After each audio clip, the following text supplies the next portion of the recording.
you're on a perfectly flat stretch of beach, ready to launch your first ever sand rocket. With your hands, you mold a perfect cone shape, place a firecracker at its base, light it with a long match and stand back. As it takes off up into the sky, you wonder why it didn't just float away like a balloon. Why did it go straight up instead of drifting off into the horizon? And how does gravity keep us grounded on Earth in the first place? Gravity is what keeps our feet stuck to the ground instead of letting us float away into space. But it's not the only force acting on an object that can pull it in different directions. To get to the bottom of this burning question, we have to look at all the forces that act on objects and what happens when they are in balance. When you see an object at rest, like a book sitting on a table, you might think nothing is happening to it. However, there are multiple forces acting on it. One is the force of gravity, which pulls the book towards the center of the earth.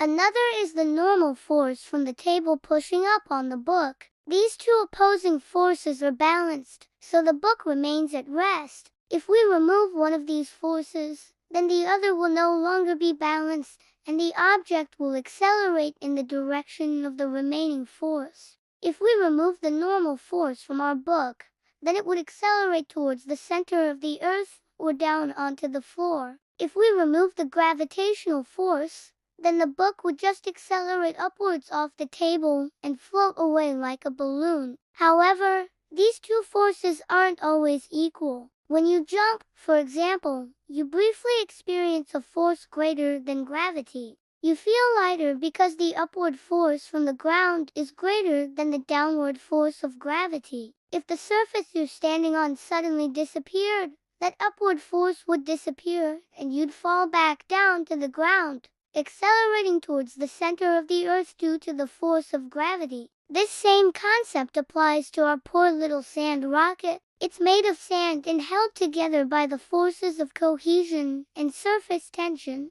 The force of cohesion acts between individual particles of the same type. It's what causes water to stick to itself and allows it to form droplets. Similarly, the force of surface tension makes the top of the droplet dome-shaped since the cohesive forces are stronger between the particles on the inside than those on the outside. Surface tension is also what allows small insects like water striders to walk on water. Their weight is distributed over a large enough area that they don't break through the surface tension. These cohesive forces also hold the sand particles together to make the cone shape held up by a fuse, but they can't overcome the force of gravity. That's why the sand falls apart after you blow on it. The air molecules collide with the exposed sand particles, knocking them out of their cohesive bonds, and the weight of the rest pulls them back down to the ground. Now let's take a closer look at our sand rocket just before it takes off.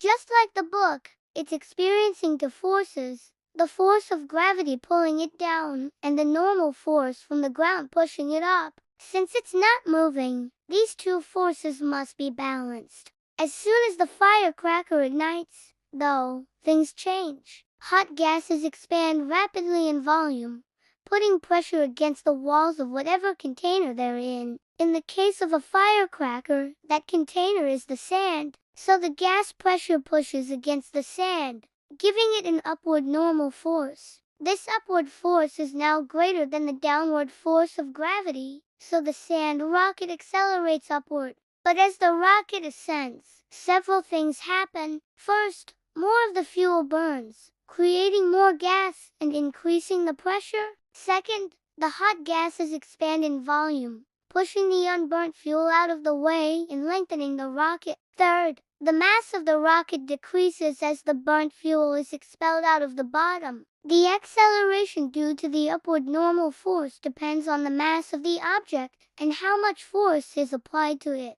Remember Newton's second law of motion, F equals ma, where F is the net force acting on an object, m is its mass, and a is its acceleration. This means that if the force is constant, then the acceleration is inversely proportional to the mass. The smaller the mass, the larger the acceleration. So as the rocket loses mass, its acceleration increases. Conversely, as the rocket gains in height, the strength of the gravitational force pulling it down decreases. That's because the Earth's gravitational field isn't uniform. It gets weaker the further away you are from its center. This means that the net force acting on the sand rocket isn't entirely determined by its mass. The changing distance from the center of the Earth means that the force of gravity is also changing. So as the sand rocket ascends, the upward force from the expanding gas has to work against both the decreasing gravitational force and the decreasing mass of the rocket. Eventually, the gravitational force becomes too strong, and the rocket stops accelerating upward. At this point, the upward force from the gas and the downward force of gravity are balanced, so the rocket stops accelerating and moves at a constant velocity. And because there's no air resistance to slow it down, it just keeps on floating upwards indefinitely. The same thing happens with balloons. They have a buoyant force acting on them. Due to the difference in density between the air inside the balloon and the surrounding air,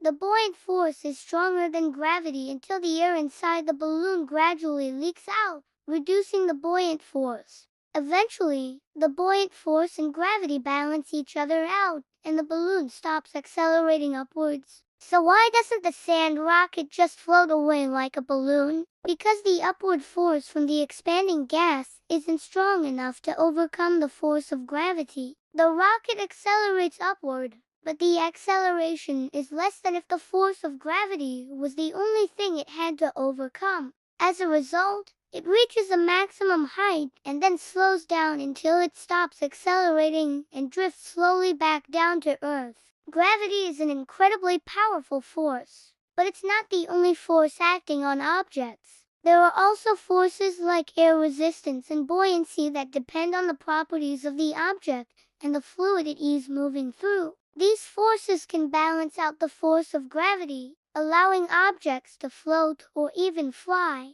Understanding these concepts can help us appreciate the complexity of the world around us and how seemingly simple things like a balloon floating or a sand rocket taking off can be explained by the fundamental laws of physics. We hope you enjoyed learning about how gravity keeps us grounded and the other forces that act on objects. If you want to learn more about physics, check out the link below. Thanks for watching.